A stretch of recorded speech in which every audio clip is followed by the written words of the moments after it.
এই দেখো বন্ধুরা, আমার ভাতটা হয়ে গেছে। ভাতটা আমি নামিয়ে নেব, তারপর দেখাচ্ছি কী কী রান্না করবো আজকে। এদিকে নিয়ে নিয়েছি ভাজা বিউলির ডাল।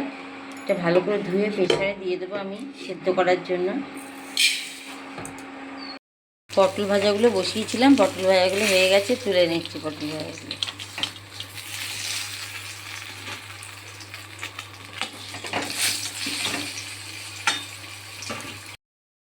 ওই তেলেই বসিয়ে দেবো বিট, গাজর আর কুমড়ো দিয়ে ভাজা।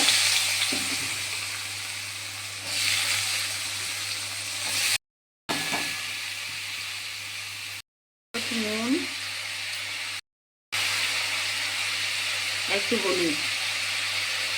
কুমড়ো শাক করবো মটর ডাল দিয়ে, তার জন্য কুমড়ো শাকটা একটু সেদ্ধ করে নেব।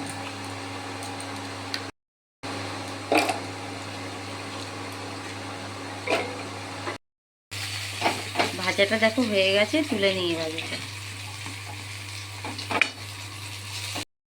বিউলিটাটা সংবাদ দিয়ে নেবো, তার জন্য আমি দিয়ে দিলাম 2টো শুকনো লঙ্কা, 2টো তেজপাতা, দিয়ে দেবো 5 ফোড়ন, একটু আদা বাটা, একটু জিরে গুঁড়ো দিয়ে দেবো, ডালটা দিয়ে দেবো।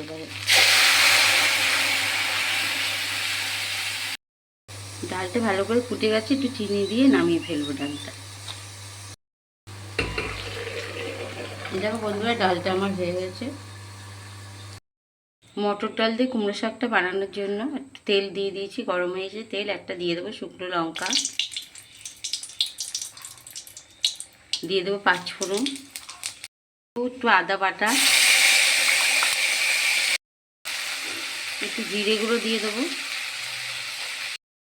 একটু ঝাল লঙ্কার গুঁড়ো দিয়ে দেবো, কাঁচা লঙ্কা দিয়ে দেবো, দিয়ে দেবো একটু নুন। মশলাটা ভাজা হয়ে গেছে, দিয়ে দেবো সেদ্ধ করা মটর ডাল, সেদ্ধ করা কুমড়ো শাকটাও দিয়ে দেবো।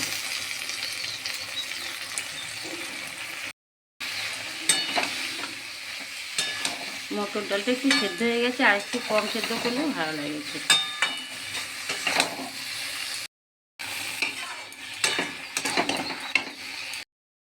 জল দিয়ে দেবো একটু।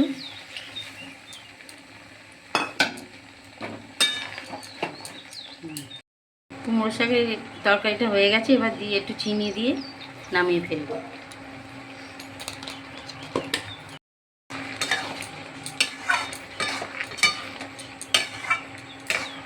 এই দেখো বন্ধুরা, মটর ডাল দিয়ে কুমড়ো শাকের রেসিপিটা হয়ে গেছে।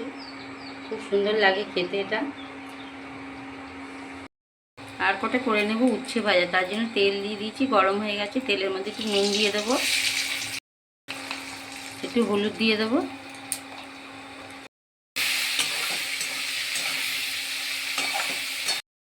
উচ্ছে ভাজাগুলো হয়ে গেছে, নামিয়ে নেবো এবারে।